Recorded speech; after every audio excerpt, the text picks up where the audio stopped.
अस्सलाम वालेकुम। आज एक बरतानवी अखबार ने खबर शाया की है कि ट्रंप की जो ईरान वॉर है उसका उन्होंने टाइटल रखा है mother of all miss calculations. बिल्कुल सही रखा है, क्योंकि उनका ख्याल ये था कि जैसे जून में गए थे, वहाँ से ऊपर से 30,000 पाउंड वजनी बम गिराए थे और आके विक्ट्री अनाउंस कर दी थी, वैसे ही एक सूरत हाल होगी। इसराइली तैयारे जाएंगे, वो बमबारी करेंगे, हम जाएंगे, हमारे जहाज़ बमबारी करेंगे, मिज़ाइलों से ऊपर हमले करेंगे, ड्रोन्स जाएंगे, अटैक करेंगे और 2-4 रोज़ के अंदर हम फतह का ऐलान करके बाहर निकल जाएंगे। पहले ही हमले के अंदर आयतुल्ला अली ख़ामेनी की शहादत के बाद वो खुशी से उन्होंने शादियाने बजाने शुरू कर दिए कि हम तो कामयाब हो गए। लेकिन आज जिस वक्त हम ये प्रोग्राम कर रहे हैं, तीसरा हफ्ता चल रहा है और इसका एंड करीब कहीं नज़र नहीं आ रहा। उसके एंड गोल्स क्या हैं अमेरिका के, वो भी क्लियर नज़र नहीं आ रहे। स्ट्रेट ऑफ हॉर्मुज़ जो ईरान किसी भी वक्त बंद कर सकता था, ये एक नॉन फैक्ट है। उस इलाके की सूरत हाल को देखते हुए शायद ही कोई दुनिया का ऐसा मुल्क हो कि जिसको इस जगह से वाकफियत ना हो या उसको शुबा हो कि क्या ईरान इसको बंद कर सकता है या नहीं कर सकता। उसको बंद करना सबसे आसान तरीन काम था जो ईरान ने किया, जिसके नतीजे में इंटरनेशनल मार्केट में ऑयल प्राइसेस $100 से ऊपर चली गई। और अब जो है वो ट्रंप साहब बरतानिया को कहते हैं कि आओ हमारे साथ मदद करो स्ट्रेट ऑफ हॉर्मुज़ को खुलवाने के लिए, बरतानिया इनकार कर देता है। फ्रांस को कह रहे हैं आओ हमारे साथ मदद करो, वो इनकार कर देता है। बाकी दुनिया के जिस मुल्क से वो बात कर रहे हैं, चीन को कह रहे हैं, फ्रांस को कह रहे हैं, जापान को कह रहे हैं, ऑस्ट्रेलिया को कह रहे हैं, इवन जो अब उनकी एक एक्सट्रीम मूव यह है कि जो इलाके के दीगर ममालिक हैं, जो अरब ममालिक हैं, उनको वो पुश कर रहे हैं कि वो जवाबी कार्रवाई करें ताकि ये जो जंग का दायरा है ये फैल जाए। और ये सबसे ख़तरनाक मूव है। इसमें जीतेगा अमेरिका नहीं, लेकिन बहुत सारे हमारे मुसलमान ममालिक एक दूसरे पे हमले कर कर के मुसलमानों का खून बहा सकते हैं। अल्लाह ना करे ऐसी सूरत हाल हो, लेकिन जिस तरीके से वो यूएई को इंकरेज कर रहे हैं, जिस तरीके से वो कतर और सऊदी अरब को इंकरेज कर रहे हैं, तो उससे बैद नहीं है कि किसी एक को वो अपना हमनवा बना लें और उस ऐसी सूरत हाल पैदा कर दें कि वो ईरान इन इलाके के ममालिक के ऊपर जहाँ वो ड्रोन या मिज़ाइल फेंक रहा है, क्योंकि उसका कहना यह है कि यहाँ अमरीकी अड्डे हैं, अमरीकी अड्डों से ईरान पे हमला होता है, हम अमरीकी अड्डों को हिट करेंगे। और उसका किसी हद तक अमली मुजाहरा हमें इस सूरत में नज़र आता है कि जिन अमरीकी फ़ौजियों की हलाकत हुई है सऊदी अरब के अंदर, या उनके खड़े हुए वो ऑयल टैंकर जो हिट हुए हैं, या कुवैत के अंदर जो उनके फ़ौजी ज़ख्मी हुए हैं, या दीगर बहरीन के अंदर जो उनके फ़ौजी ज़ख्मी हुए हैं, वो वही जगह हैं जहाँ ईरान ने अपने ड्रोन से या मिज़ाइल से स्ट्राइक्स की हैं। तो इसका एंड क्या होगा, ये आज के प्रोग्राम की हम इब्तिदा करेंगे। और दूसरा, पाकिस्तान के लिए एक ग्रोइंग चैलेंज है। ग्रोइंग चैलेंज इसलिए है कि हमारी ऑयल इंपोर्ट्स लार्जली हम बाहर से मंगवाते हैं और एनर्जी नीड्स हमारी उसी से पूरी होती हैं। इस सूरत हाल में पाकिस्तान को क्या करना चाहिए, प्रोग्राम के दूसरे हिस्से में इसके ऊपर भी बात करेंगे। प्रोग्राम के आगाज़ में हमारे साथ हैं नामर्द सफारतकार सरदार मसूद खान साहब। सरदार खुशामदीद कहता हूँ।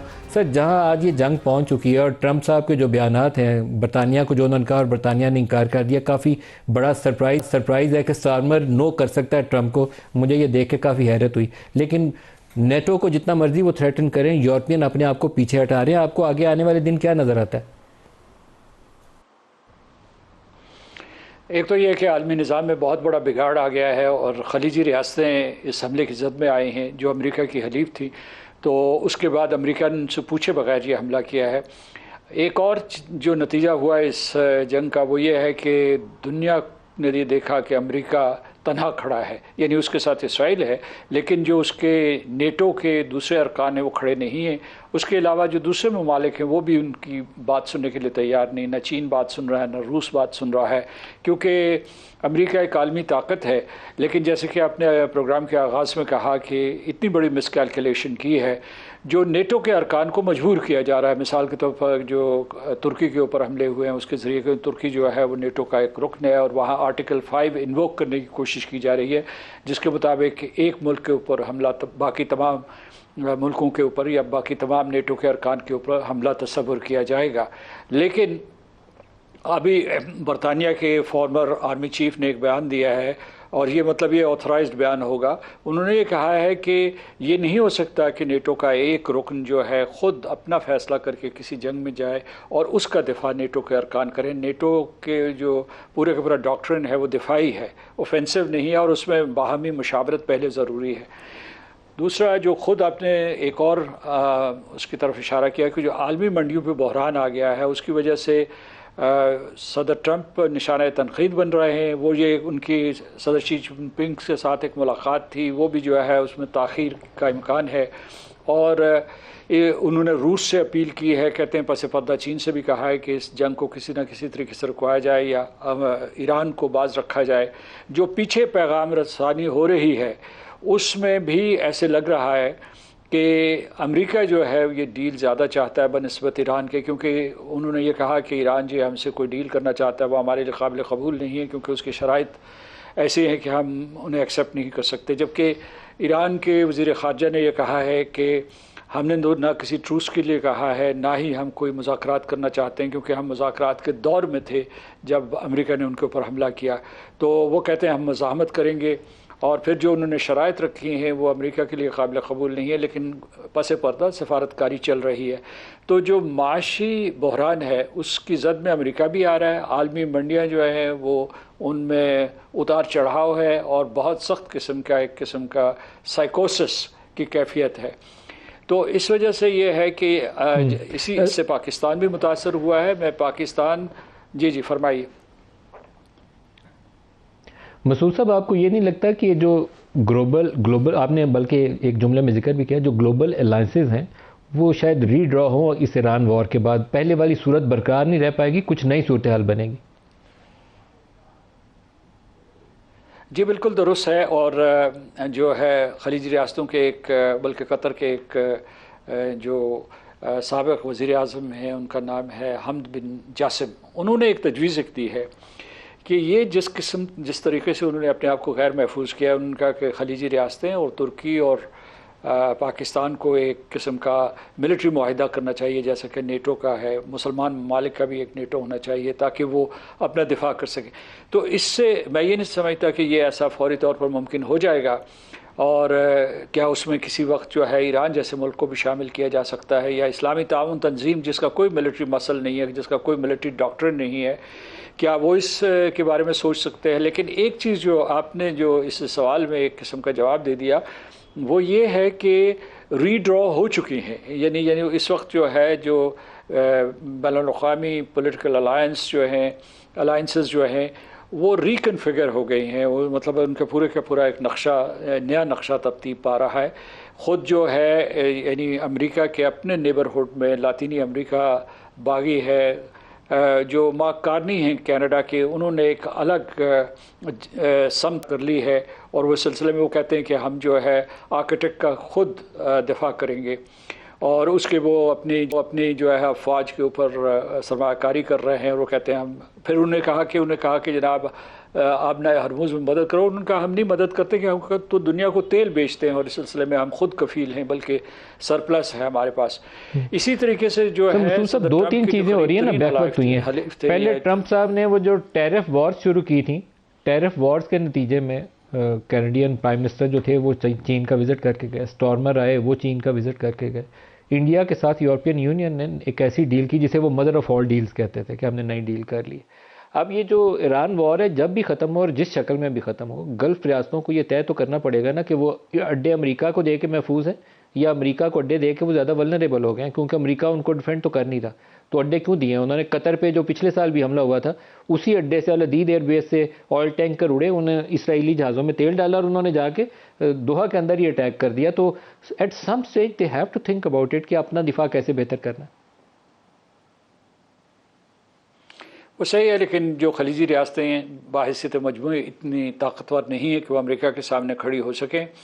यानी मतलब ये है कि उनका इरादा तो है, उन्होंने महसूस भी कर लिया, और ये मैं नहीं समझता कि मुस्तक़बिल करीब में किसी भी सूरत में ये अड्डे बंद हो सकते हैं, ये बेसिस, क्योंकि ये जो सेंटकॉम का हिस्सा है, ये पूरे का पूरा ख़ित्ता सेंटकॉम का हिस्सा है, और यहाँ बहुत ही हसास वाटरवेज़ हैं। मिसाल ये खलीज फ़ारस है, उसके बाद बहरा कुल्ज़म है, उसके बाद गल्फ़ ऑफ एडन है, और गल्फ़ ऑफ ओमान है। तो इसमें जो है ये पुरानी इनकी दस्तरस चली आ रही है अमेरिका की, और ये यहाँ तेल के दुनिया के सबसे बड़े ज़खायर मौजूद हैं, तेल और गैस के। तो वो इतनी आसानी से इनको नहीं जाने देंगे। ये ठीक है कि इस सिलसिले में सोच डेवलप हो रही है, लेकिन असल में इस जंग का एक निशाना चीन था। वेनेजुएला के सदर में भी चीन इसका निशाना था, इसमें भी चीन निशाना है, क्योंकि चीन यहाँ 90% ईरान का तेल ख़रीद रहा था। तो इसका मतलब है, और मैंने कहा कि इसी वजह से सदर ट्रंप जो है उन्होंने मौखर कर रहे हैं अपना शी जिनपिंग के साथ जो उनकी मुलाकात थी, और जिसमें और बहुत से अमूर ज़ेर बहस आने थे, उनके बाहमी अमूर भी ज़ेर बहस आने थे। तो ये पूरा ये है कि ये नक्शा बदल रहा है। खलीजी रियासतें जो है वो इस वक्त जो है एक बहुत मुश्किल में फंस गई हैं, लेकिन वो इससे आसानी से नहीं निकल सकते। वो दाएं बाएं देखेंगे, लेकिन उनका अमेरिका पर इन्हिसार इतना है और सरमायाकारी इतनी ज़्यादा की हुई है। और आपको ये भी याद रखना चाहिए कि खलीजी रियासतों में मौरूसी फरमारवा हैं, वहाँ कोई जमहूरी निज़ाम नहीं है। और उसकी जो प्रोटेक्शन है, दो किस्म की प्रोटेक्शन है। एक जो है वो आपकी सिक्योरिटी, यानी उनकी सॉवरेंटी और टेरिटोरियल इंटेग्रिटी, जिसका आजकल सत्यानाश हो रहा है। लेकिन उनको एक पॉलिटिकल कवर भी दिया हुआ है, क्योंकि अमेरिका ने आपको देखा है कि दुनिया के मुख्तलिफ ममालिक में जमहूरियत का तकाजा करता है, लेकिन खलीजी रियासतों के सिलसिले में उसने नहीं किया, क्योंकि खलीजी रियासतें अमेरिका के अजीम तर मुफादात के साथ अपने मुफादात को हम आहंग करती हैं। सही है। डॉक्टर शुजात फ़ारूक साहब पाइक यूनिवर्सिटी से हमें ज्वाइन कर रहे हैं। डॉक्टर शुजात साहब, आपका बहुत शुक्रिया। आपका एक पेपर हमारे सामने गुजरा और पाकिस्तान की और इस खित्ते की मौजूदा सूरत हाल में बहुत ही रेलिवेंट है।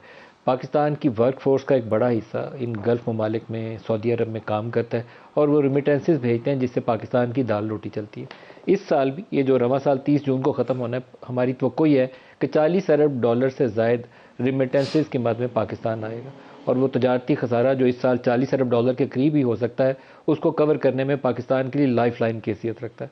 तो डॉक्टर साहब, आपका पेपर कहता है कि इस जंग के नतीजे में दो चीज़ें मुतासर हो सकती हैं। एक तो यहाँ से जो मज़ीद वर्कफोर्स जानी है इन ममालिक में, वो मुतासर हो सकती है। दूसरा, वहाँ से जो रेमिटेंसेज आनी है वो मुतासर हो सकती हैं। थोड़ी सी वजाहत फरमाइएगा, क्या आपके एनालिसिस कहता है? जी मलिक साहब, बहुत शुक्रिया जी। मलिक साहब देखें, जो आपके हमारे मुल्क हैं उनके तीन सोर्सेज होते हैं कि जहां से फॉरेन एक्सचेंज आता है। एक एक्सपोर्ट है, सेकंड फॉरेन डायरेक्ट इन्वेस्टमेंट है, और थर्ड रेमिटेंसेस है। तो एक्सपोर्ट आपको पता है कि पाकिस्तान की स्टेगनेंट है, बल्कि अभी पहले 7 महीनों में तकरीबन 8.7% डिक्लाइन हुई है। एफडीआई हमारी ज्यादा पॉलिटिकल है। तो आ जाके हमारे पास रेमिटेंसेज हैं। अगर हम पिछले 25 साल में देखें तो 2001 में वर्कर्स की रेमिटेंसेज सिर्फ $1 बिलियन थी, जो कि अब $40 बिलियन पे हो गई हैं। तो ये वाहिद वाहिद रेमिटेंसेज हैं कि जो हमारे फॉरेन एक्सचेंज को और करंट अकाउंट को बचा रही हैं। मिडल ईस्ट का बहुत बड़ा रोल है। इस साल जो $40 बिलियन रेमिटेंसेज आई हैं, उसमें $22 बिलियन रेमिटेंसेज सिर्फ मिडल ईस्ट से आई हैं। तो मिडल ईस्ट हमारे लिए रेमिटेंसेज और लेबर एक्सपोर्ट में बहुत बड़ा उसका रोल है। 2011 से 2025 में अगर हम देखें तो हमने 9 मिलियन वर्कर्स को एक्सपोर्ट किया है। और पाकिस्तान में आपको पता है कि हमारी पॉपुलेशन बड़ी यंग है। हमारी लेबर फोर्स पिछले 10-15 सालों में उसमें 25 मिलियन इजाफा हुआ है। और 25 मिलियन में हमने 9 मिलियन वर्कर्स बाहर भेजे हैं। तो आप ये ज्यूम करें कि हमने हर तीसरा यूथ को बाहर भेजा है, और ये ज्यादातर हमने खैबर पख्तूनख्वा से अच्छा, और पंजाब डॉक्टर से शुजात भेजे साहब, हैं। ये फरमाइएगा कि सऊदी अरब में इस वक्त कितनी पाकिस्तानी वर्कफोर्स है, और ये जो बाकी गल्फ कंट्रीज हैं इसमें पाकिस्तानी वर्कफोर्स की अगर नंबर जहन में है तो मोटे मोटे नंबर बता दें। जी जी, मैं आपको बता सकता हूँ जी। हमारे पास तकरीबन 6 मिलियन इस वक्त मिडल ईस्ट के अंदर पाकिस्तानी स्टॉक है। मिडल ईस्ट में ऑन एवरेज हमारा एक वर्कर 7 से 10 साल टाइम स्पेंड करता है। ये टेम्पोरेरी माइग्रेशन होती है, परमानेंट नहीं होती। इसमें तकरीबन 31% जो वर्कर्स हैं वो सऊदी अरब जाते हैं।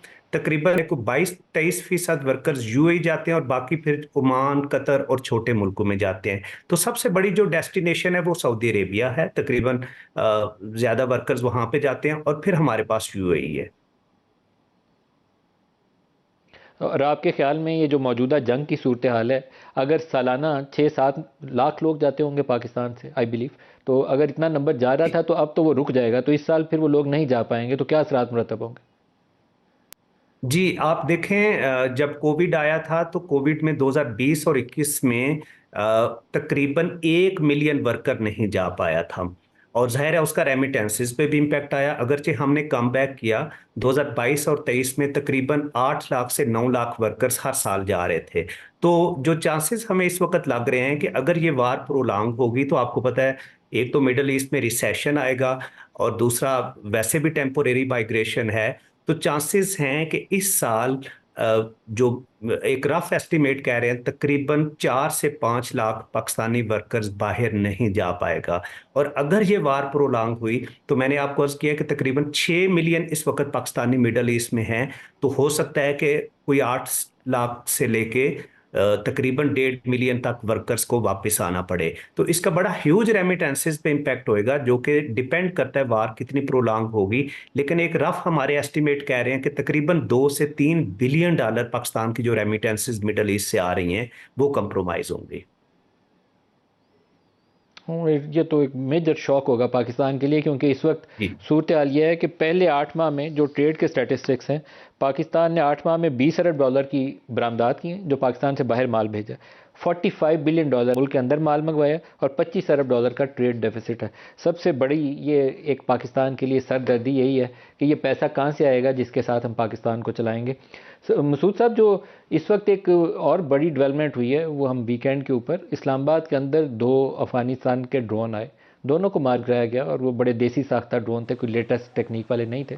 लेकिन एटलीस्ट ये एक बहुत बड़ा लम्हा फ़िक्रिया होना चाहिए कि वो 2 ड्रोन यहाँ तक पहुँचे कैसे, और हमारा रिस्पॉन्स अफगानिस्तान के लिए वो तो चल रहा है, मज़ीद इसको कैसे मौसर बनाएं और आगे लेके कैसे चलें इसको। देखिए, पाकिस्तान की 2 प्रॉन्ग पॉलिसी है। एक ये है कि डिप्लोमेसी इस वक्त मुअत्तल है क्योंकि अफ़गान तालिबान ने बहुत मायूस किया हमें, और न दो तरफा सतह पे उन्होंने कोई कामयाब होने दे हमारी कोशिशें। उसके अलावा जो हमने सालसी करवाई थी चीन से, क़तर से, तुर्की से, वो भी सारी की सारी नाकाम हो गई।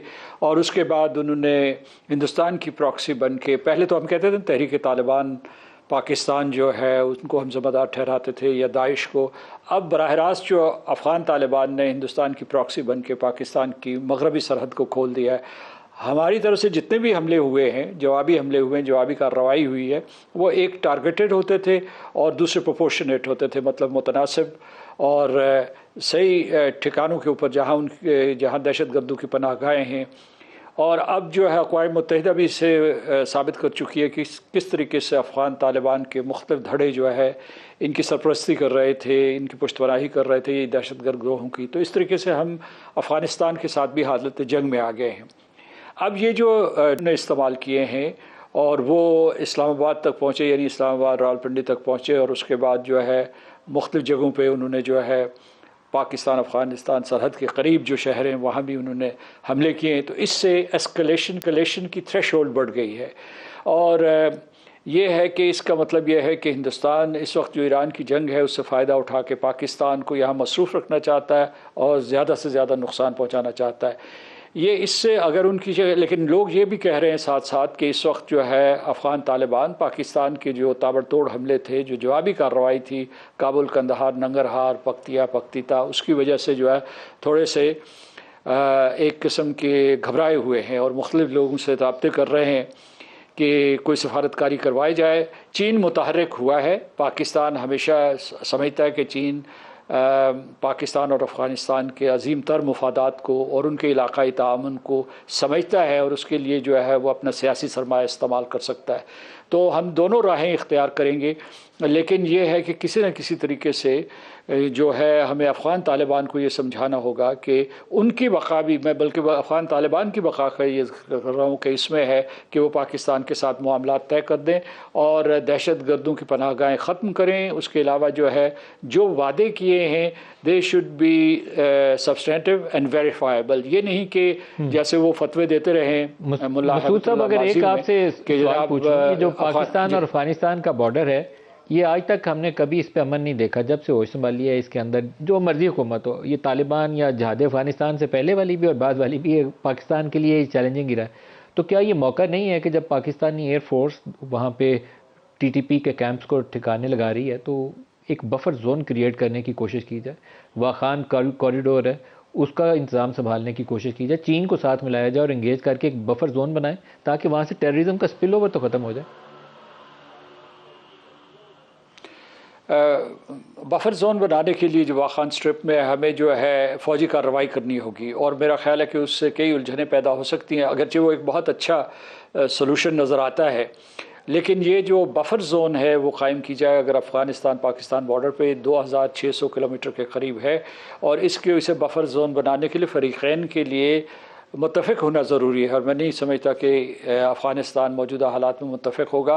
वाखान की एक अट्रैक्शन है हमारे पास, हमारा और ताजिकिस्तान का बहुत ही कम फासला है, और दूसरी तरफ जो है गिलगित बल्तिस्तान की वजह से हमारा शिनचियांग, और शिनचियांग से अगर आप जाएँ थोड़ा आगे जहाँ ताशकुरगान उनकी अपनी एक प्रीफेक्चर है जो वाखान स्ट्रिप से मिलती है, तो ये एक आइडियल सोल्यूशन है। और अगर इस सिलसिले में कोई कार्रवाई कामयाब हो सकती है, पहले उसका जायज़ा ले लिया जाए कि उसकी कामयाबी के इम्कानात हैं, तो ज़रूर ऐसा कदम उठाना चाहिए। ब्रेक करीब आ गई, हमारे साथ रहिएगा।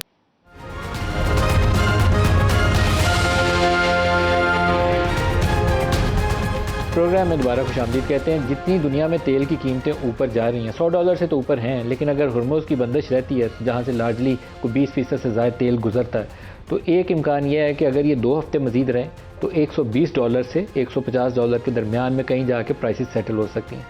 पाकिस्तान इसमें क्या करे? बहुत से लोग ये सवाल पूछते हैं। 3-4 ऑप्शन हैं जो मेरे जहन में आती हैं। हुकूमत क्या कर पाएगी ये पता नहीं है। हमारा कोई 14,000-15,000 अरब का सालाना टैक्स रेवेन्यू इकट्ठा होता है, जो हम सूबों को उसका बड़ा हिस्सा तकसीम कर देते हैं। अगर इसमें से 5% एलोकेशन हम अलहदा कर लें, ब्लॉक कर लें एक एलोकेशन रिज़र्व फंड के तौर पर, तो वो 700 अरब रुपये बन जाती है, जिसमें आप इन शॉक्स को कवर कर सकते हैं। और ये हिस्सा आपको काटना पड़ेगा चारों सूबों से भी और वफाक से भी, जिसका जो हिस्सा बनता है डिविजिबल पूल में से काट लें। 5% भी काटें और रेवेन्यू तो 700 अरब रुपया बनता है, जो आपको ये शॉक्स को कवर कर सकता है। दूसरा बड़ा हिस्सा जो तरक्याती स्कीमों के नाम के ऊपर मेंबर ऑफ पार्लियामेंट्स को जो पैसे दिए जाते हैं, सेनेटर्स को, MNAs को, MPAs को, वो पैसे फ्रीज़ करने पड़ेंगे प्राइम मिनिस्टर को। प्राइम मिनिस्टर कहते हैं 1 दिन की तनख्वाह दे दो, 2 दिन की तनख्वाह दे दो, ये मजाक वाली बात है, इससे पैसे नहीं बचते। वो 40-50 अरब रुपया जो तरक्याती स्कीमों की मद में जाता है उसको फ्रीज़ करें। PSDP के पैसे फ्रीज़ करें। नई गाड़ियों की ख़रीदारी के ऊपर आया कि नहीं ख़रीदेंगे, लेकिन साथ खबर आ जाती है कि पंजाब हुकूमत जजों की गाड़ियाँ ख़रीदने के लिए पैसे मुख्तस कर रही है। KP हुकूमत 18 करोड़ रुपए की 3 गाड़ियाँ सूबाई जो हाई कोर्ट है उसके कुछ जजों के लिए ख़रीद रही है। आज चेयरमैन सेनेट की खबर आई है कि चेयरमैन सेनेट के लिए कोई गाड़ी 12 करोड़ की पता नहीं कितने के लिए गई। ये क्रिमिनल एक्ट है। इसके ऊपर तो इन लोगों को जिनके लिए भी गाड़ियाँ ख़रीदारी की जा रही हैं उनको मेरे ख्याल है कौम से माफ़ी मांगनी चाहिए कि कौम भूख से मर रही है और हम ये गाड़ियाँ ख़रीद रहे हैं। ये 3-4 इकदाम करने के साथ ही साथ जो प्राइसेस का पास थ्रू है, जब इससे कवर हो जाए तो ठीक है। अगर तो आपका ये जो रिज़र्व फंड है 700 का, इसमें से शॉक कवर हो सकता है तो ठीक है। अगर नहीं कवर होता तो आपको पास थ्रू करना पड़ेगा, नहीं तो सरकार बैंकरप्ट हो जाएगी। पैसा मेरी और आपकी जेब से जाना है इस बैंकरप्सी का भी, और उसकी कॉस्ट बहुत बड़ी होती है। हमें ज्वाइन कर रहे हैं बिलाल अज़हर क्यानी, वज़ीर मुमलिकत ख़जाना, और इसके अलावा डॉक्टर शाद साहब हमारे साथ हैं। बिलाल साहब, आपको खुश आमदीद कहता हूँ। पहले आप ही से शुरू करूँगा, क्या करना चाहिए इस ऑयल प्राइसेस का जो दुनिया सारी के अंदर एक भूचाल है इसके लिए? जी बिस्मिल्लाहिर्रहमानिर्रहीम। नदीम साहब बहुत शुक्रिया जी अपने शो में दावत देने का। नदीम साहब देखिए, आपने देखा है कि हुकूमत ने डे 1 से एंटिसिपेट करते हुए इस इशू को फ़ौरन अपने मैकेनिज़्म इन प्लेस किए थे। प्राइम मिनिस्टर साहब ने फ़ौरन एक कमेटी तश्कील दी थी जो रोज़ाना की बुनियाद पे अब जब से जंग शुरू हुई है तब से मिल रही है। फाइनेंस मिनिस्टर औरंगज़ेब साहब उसको चेयर करते हैं, अब मिनिस्टर पेट्रोलियम है, मैं उसका एक रुकन हूँ, दीगर और वज़रा हैं, मुतल्लिका एजेंसीज़ हैं उनका और डिपार्टमेंट्स हैं, उनका काम ही ये है कि रोज़ाना की बुनियाद पर तब से हम देखें कि हमारी स्टॉक की अवेलेबिलिटी कहाँ पर है। और दुनिया में अगर कहीं मिसाल के तौर पर स्ट्रेट ऑफ हॉर्मुज़ से हमें इशूज़ आए हैं, चाहे वो LNG के थे, चाहे वो उधर से क्रूड लाने के थे, तो मुतबादिल रास्ते ढूंढे जाएँ। तो उस हवाले से एक बड़ी प्रोएक्टिव अप्रोच रही है। और LNG का भी प्रॉब्लम बरकरार रहना है क्योंकि कतर ने अपनी वो गैस फील्ड ही बंद की हुई है। तो आपको प्राइसेस के ऊपर क्या फ़ैसला लेना है? नहीं देखिए, LNG की आपने देखा कि जब LNG की जैसे ही वहाँ से हमें ये इशू बना, और आप सही कह रहे हैं, LNG का भी कोई कार्गो नहीं आ रहा, और बल्कि कतर ने तो फोर्स मेजोर भी उसमें इन्वोक कर दिए। तो उसके नतीजे में आपने देखा कि हुकूमत ने जो हमारे डोमेस्टिक वेलहेड्स जो भी बंद थे या फुली ऑपरेशनल नहीं थे, मैक्सिमम कैपेसिटी पे नहीं थे, उनको मैक्सिमम कैपेसिटी पे लेकर जाया गया। और उसके अलावा फिर हम देख रहे हैं कि अब अपने ही चादर को देख के पाँव फैलाते हुए अगर कहीं पे डिमांड मैनेजमेंट भी करनी पड़ती है गैस की, तो उसको भी देखा जा रहा है। तो देखिए, ओवरऑल प्राइसेस के हवाले से मैं माजरत के साथ इंटरप्ट कर रहा हूँ, लेकिन LNG की आप फर्टिलाइज़र सेक्टर को अगर बंदिश करें तो फर्टिलाइज़र भी इसी हॉर्मोज से गुजर के आना है, तो आप उसको भी ज़्यादा देर नहीं रोक सकते। नहीं जी, देखिए, आपको फर्टिलाइज़र चाहिए। मैं आपको यही बताना चाहता हूँ। बिल्कुल, देखिए, और मैं आपको अगेन आपने कॉस्ट पास थ्रू करें, कॉस्ट जेब से ना दें, सरकार ना दे, कॉस्ट उनसे पूरी वसूल करें, लेकिन नहीं देखिए, बिल्कुल हमने जहां पे पेट्रोलियम स्टॉक्स देखें उसी ही कमेटी के अंदर नदीम साहब खाद के स्टॉक्स भी देखें, टू मेक श्योर कि सारी मुद्दत के अंदर whether we have sufficient stocks और नॉट, और उसकी जितनी प्रोडक्शन दरकार है डिमांड को मद्देनजर रखते हुए वो पूरी हो। इन सब चीज़ों को मद्देनजर रखा जा रहा है। और मैं आपको ये बता सकता हूँ वसूख से कि अभी अल्हम्दुलिल्लाह हम अप्रैल की भी मेजॉरिटी हिस्से तक चाहे वो खाद हो, चाहे वो पेट्रोलियम की मसनूआत हों, इन टर्म्स ऑफ अवेलेबिलिटी इंतजाम अभी तक। आपने मेरे सवाल का जवाब नहीं दिया। कॉस्ट का क्या करेंगे? जेब से भरेंगे? ये मैंने 2-3 तजवीज़ें मेरे जहन में थी, मैंने बोल दी हैं, या आपके जहन में कोई मुतबादल आइडिया तो आप बताएं। नहीं, देखिए, हमने यकीनन, देखिए जी, आपने देखा कि पिछले फ्राइडे को क्योंकि एक दफ़ा एक प्राइस इंक्रीज़ हो गया था, तो प्राइम मिनिस्टर साहब ने ये फ़ैसला किया, हुकूमत ने ये फ़ैसला किया कि पिछले हफ्ते हमने आवाम को मज़ीद जो इजाफे था कीमत में, उसके बोझ से आवाम को बचाया। मगर यकीनन वो जो वो बोझ उठाना है वो भी कौमी ख़जाने के अंदर से ही हमने उसको कहीं से पूरा करना है, तो उसके ऊपर भी साथ साथ यकीनन उधर से ही इंतजाम पैसे कहीं से बचाएंगे या पास थ्रू करेंगे? दो ही ऑप्शन है ना, कहीं से पैसे निकालें या पास थ्रू करें। What is preferred option? नहीं, देखिए, आपने दोनों चीज़ें देखनी ना जी। हमने देखा आपने कि एक हफ़्ता पहले तो कीमतें बढ़ी थीं, मगर हमें इस बात का अंदाज़ा है कि जितनी कुव्वत ख़रीद पे उसका असर पड़ता है, बिलखसूस हमारे। आप डायरेक्ट इसको आंसर नहीं करना चाहते, लेकिन इसको सरकार को फैसला लेना पड़ेगा। देखिए, सरकार फैसले ले रही है जी। देखिए, सरकार दोनों चीज़ों का बैलेंस रख रही है। तरजीह ये है कि हमने जितना अपनी आवाम को, हमारे पाकिस्तानी बहन भाइयों को इसके असरात से हम बचा सकते हैं वो भी बचाएं, मगर साथ ही साथ यकीनन जो आपकी फ़िस्कल रियलिटीज़ हैं, जो कौमी ख़जाने की जो हकीकतें, उनको मद्देनज़र रखते हुए हमें फिर देखना होगा कि किस तरह हमने उसको फ़िस्कली एब्जॉर्ब करना है। हुकूमत उसको भी एड्रेस कर रही है। देखिए, आगे के हवाले से हुकूमत, चाहे अगर ये जंग एक हफ़्ता और चलती है और कीमतें एलिवेटेड रहती है तब भी, और अगर 5-6 हफ्ते और आगे एक्सटेंडेड चलता है, इन दोनों सिनारियोज़ के लिए हुकूमत तैयारी कर रही है। तो अगर तवाज़ुन रखा जाए, जो आपने बिल्कुल सही कहा कि आवाम को भी कम से कम इसके ऊपर बोझ जाए, फिजिकली भी हम अपने आप को माली तौर पे, जो आपने बात की कि कहीं हम ज़्यादा डिफ़िकल्टी में ना आ जाएं, एक हद तक एब्जॉर्ब जिस हद तक कर सकते हैं वो करें। तीसरा, जो हमारे यकीनन ज़रिए मुबादला के चैलेंजेस हैं, फॉरेन एक्सचेंज की साइड पे या एक्सटर्नल अकाउंट की साइड पे चैलेंजेस हैं, हमने उसको भी मद्देनज़र रखना है। तो इन सारी चीज़ों को हुकूमत ट्रैक कर रही है, मगर बुनियादी तौर पर प्राइम मिनिस्टर साहब बार बार ये कहते हैं कि हमने फिजिकल और एक्सटर्नल रियलिटीज़ को तो मद्देनज़र रखना है, मगर जो हमारी आवाम है उसको हम जितना इससे प्रोटेक्ट कर सकते हैं। और ये ऐसी चीज़, sir, council of common interest का इजलास बुलाएं और बैठ के वफाक भी और सूबे भी तय करें, 5-6% रिसोर्सेज एक रिजर्व फंड में डालें। कोई इससे बेहतर नदीम साहब, माजरत, मैं आई नो बात लंबी होगी, मगर इस पर मैं ये ज़रूर कहना चाहूँगा कि एक तो अभी की चीज़ है, ओवरऑल जब आप एनएफसी की भी बात करते हैं तो this can also be part of that discussion. NFC formula को छेड़े बगैर भी आप राइट नाउ तो इमरजेंसी सिचुएशन में रिजर्व फंड क्रिएट कर सकते हैं। हम उम्मीद करते हैं कि इसके अंदर जो भी आगे हुकूमत मेजर्स देगी, इसमें हम उम्मीद करते हैं कि सूबे भी कंट्रीब्यूट करेंगे। और आप जानते हैं नदीम साहब कि अभी जो ऑस्टेरिटी और कंजर्वेशन मेजर्स पे मीटिंग हुई थी, उस पर सारे सूबाई वज़राए आला तकरीबन सारे उसमें मौजूद भी थे, तो वो भी इस मुशावरत का हिस्सा रहे हैं। सर, सूबे पैसे बचाएं, वो तो पैसे ज़ाया कर रहे हैं। मेरा बड़ा सीरियस कंसर्न है, हमारे टैक्स का पैसा है और वो ज़ाया कर रहे हैं। मैं तो उस पर खुश नहीं, मुझे बहुत दुख है उस पर। डॉक्टर शुजा साहब, इस वक्त जो ट्रेड के नंबर्स हैं, $25 अरब की ट्रेड डेफिसिट है, और आपने खुद बताया कि एक्सपोर्ट्स 8 माह में नीचे गिरी हैं, फरवरी के महीने में 25% डिक्लाइन है। तो हमारे पास ऑप्शंस बड़ी लिमिटेड हैं, हमें इंपोर्ट्स को भी कट डाउन करना पड़ेगा, और अगर वर्कर्स की यहाँ से बाहर जाने की रफ्तार में कमी आती है या उधर से वापस आते हैं तो उसके लिए भी कोई प्लान जहन में रखना पड़ेगा कि उनको कैसे दोबारा रोज़गार के मौके दें। आप क्या तजवीज़ देते हैं? वर्कर्स शॉर्ट टर्म में हमारे आउटफ्लोज के ऊपर या इनफ्लोज के ऊपर इम्पैक्ट आता है कि एक लार्ज नंबर रिपैट्रिएट होता है मिडल ईस्ट से, या हमारे कोई 5 लाख से लेके 10 लाख तक वर्कर नहीं जा पाते। तो देखिए, ये तो एक इमीडिएट इम्पैक्ट आएगा मार्केट पे। शायद हमारे पास इसका कोई बहुत कुशन नहीं है, क्योंकि हमेशा देखिए जो इकोनॉमिक ग्रोथ है वो जॉब क्रिएट करती है, तो हमारे पास उतनी सफिशेंट इकोनॉमिक ग्रोथ नहीं है। जो रिसेंट क्राइसिस आया है शायद उससे भी लग रहा है कि हमारी ग्रोथ डिस्टर्ब होगी, क्योंकि महंगाई आएगी, हमारी एक्सपोर्ट तकरीबन ग्रोथ तो सर पहले से और कम हो जाती है, इन्फ्लेशन ऊपर जाएगा, वो पॉलिसी रेट रिवाइज करेंगे, ग्रोथ और नीचे चलेगी, तो डेफिनेटली वो ग्रोथ इंपैक्ट होगी। शायद हमें मीडियम और लॉन्ग टर्म के लिए मलिक साहब ज़रूर सोचना चाहिए, और मीडियम और लॉन्ग टर्म में हमें एक चीज़ अब रियलाइज़ करनी चाहिए कि मिडल ईस्ट फ्यूचर में स्टेबल मार्केट नहीं है, जहाँ पे हर साल हमारा 1 मिलियन वर्कर जा रहा है। तो हमें शायद नई मार्केट्स को देखना होगा। उन नई मार्केट्स में लैटिन अमेरिका है, एशिया एंड पैसिफिक की मार्केट्स हैं कि जहाँ पे हमें अपने वर्कर्स को लेके जाना होगा।